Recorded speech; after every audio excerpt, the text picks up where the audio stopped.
Did you know that the housing market is currently worth a whopping $33.6 trillion? That's more than the GDP of the United States and China combined. This colossal figure underscores the monumental significance of the housing market in the global economy. But here's a puzzler for you. Despite the ever-rising interest rates, this behemoth hasn't crashed. Intriguing, isn't it? So, why hasn't the housing market crashed yet? Despite the higher and higher interest rates, that's what we're here to discuss today. The housing market, folks, is not just a simple game of Monopoly. It's a complex, multifaceted beast that dances to the tune of several factors. One of the most significant factors that dictate the rhythm of the housing market is the classic economic concept of supply and demand. When the number of homes available outstrips the number of buyers, prices tend to fall. And when there are more buyers than available homes, prices usually rise. Now let's journey to the realm of location. Location can drastically alter the dynamics of the housing market.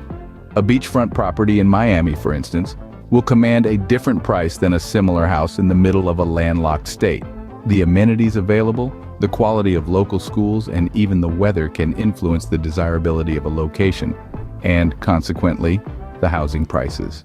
We can't ignore the role of economic conditions in shaping the housing market either. Factors such as the health of the job market, interest rates, and consumer confidence all play pivotal roles. A robust job market, for example, can lead to an increase in home buying, pushing prices up. Now, here's a little joke for you. Predicting the housing market is like flipping a coin. You have a 50% chance of getting it right, and a 50% chance of it landing on its edge and rolling away. Okay, maybe that's not how coin flips work, but you get the idea. The housing market also doesn't operate in a vacuum. It's influenced by policies at both local and national levels. Everything from zoning laws to federal interest rate policies can impact the housing market. And if that wasn't enough, let's not forget about the role of investor sentiment. The perception of where the housing market is headed can often become a self-fulfilling prophecy. If enough people believe the market will crash, their actions could very well lead to a crash. So with all these variables at play, predicting a housing market crash is not as straightforward as it may seem. Now let's talk about the elephant in the room, interest rates. Interest rates in the housing market are like two dancers in a tango. They move in sync with each other. But sometimes one tries to lead. Higher interest rates can make mortgages more expensive, which can slow down the housing market. But it's not as straightforward as that. Imagine you're planning to buy a house, and the interest rates suddenly rise. It's like going to your favorite ice cream shop and finding out the price of your beloved double scoop sundae has gone up. You might be a little less inclined to indulge, right? And that's exactly what happens with houses. Higher interest rates mean higher mortgage payments. And suddenly, buying a house becomes less attractive. But here's the twist. The housing market doesn't operate in a vacuum. It's influenced by a myriad of other factors, like the strength of the economy, employment rates, and even consumer confidence. Say the economy is booming, jobs are plentiful, and people are feeling good about their financial future. Even if interest rates rise, these positive factors can offset the impact, keeping the housing market buoyant. And let's not forget, there's always the chance that interest rates will go down again. It's like waiting for that double scoop sundae to go on sale. You may hold off on buying a house in the hope that interest rates will drop and your mortgage will be cheaper. However, there's an element of risk involved. Just like you can't predict when your favorite ice cream will be discounted, no one can accurately forecast when interest rates will fall. It's a bit of a gamble, and that's what makes the housing market so intriguing. So, to wrap up this dance between interest rates and the housing market, it's important to remember that while higher interest rates can make buying a house less appealing, they don't automatically spell doom and gloom for the housing market. Other factors can come into play and keep the market humming along nicely. So, even though interest rates are rising, it doesn't automatically spell disaster for the housing market. So why hasn't the sky fallen on the housing market yet, you may ask? Despite the climbing interest rates, the housing market remains steadfast, and there are a few key reasons for that. First off, we have an incredibly strong demand for housing. With more folks looking to plant roots and secure their own slice of the suburban dream, the demand for houses is skyrocketing. And as we all know, when demand is high, prices tend to follow suit. That brings us to our second point, limited supply.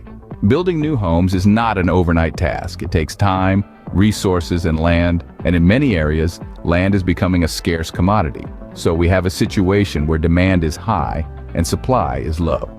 A recipe for a strong market, irrespective of interest rates.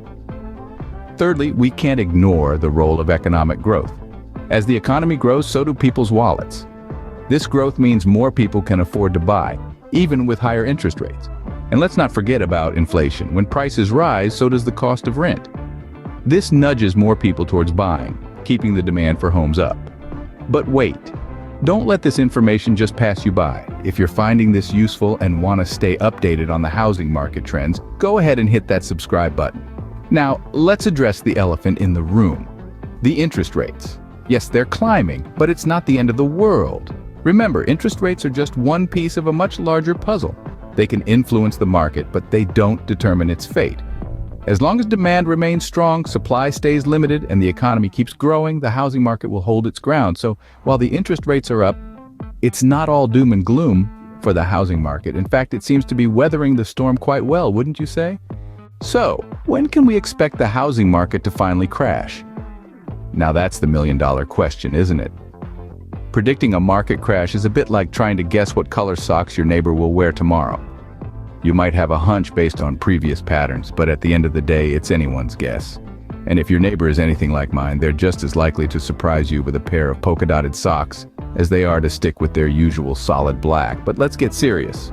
The truth is, timing a market crash is incredibly difficult. Even the most experienced economists and financial analysts can't accurately predict when a crash will occur. The housing market isn't a simple beast. It's influenced by a myriad of factors, from interest rates and inflation to employment levels and consumer confidence. And let's not forget about government policies, both domestic and international, that can turn the tide in a heartbeat. However, there are signs that investors and homebuyers can look out for. Skyrocketing property prices that far outpace wage growth is one. A sudden spike in interest rates is another. And let's not ignore the elephant in the room: an economic recession. Any of these factors could potentially trigger a crash, but it's the combination of several that usually tips the scales. But remember, a crash isn't necessarily a bad thing. It could provide an opportunity for first-time buyers to enter the market, or for savvy investors to snatch up properties at lower prices. So while it's natural to fear a crash, it's also worth seeing it as a potential opportunity. So, while it's always good to be prepared, it's also important to remember that the housing market is unpredictable. Yes, we'd all love to have a crystal ball to foresee the future of real estate. But since that's not an option, the best we can do is stay informed, keep our eyes open for signs of change, and brace ourselves for the roller coaster ride that is the housing market. Well, folks, that's all the time we have for today. We've taken quite a journey through the world of real estate, haven't we? Diving deep into the dynamics of the housing market, understanding the role of interest rates, and unraveling the mystery of why the market hasn't crashed yet. Remember how we discussed the elasticity of the housing market and its resilience in the face of rising interest rates? It's an intricate web of supply, demand, and economic factors, and let's not forget our speculation on when we might expect a crash. Just like a good Southern BBQ, a market crash isn't something you can rush. It's a slow process, dependent on a myriad of variables. I hope this information was as enjoyable for you as it was for me to share. If you found value in this video, do me a favor and hit that like button. If you want to stay in the loop for more, go ahead and hit the subscribe button as well. It's just a click for you, but it means the world to me. Let's keep this conversation going, because there's always more to learn, more to explore, and more to understand. Thank you for choosing to spend your time with us today. Remember, knowledge is power, especially when it comes to the housing market. Stay informed, stay savvy, and stay tuned for more.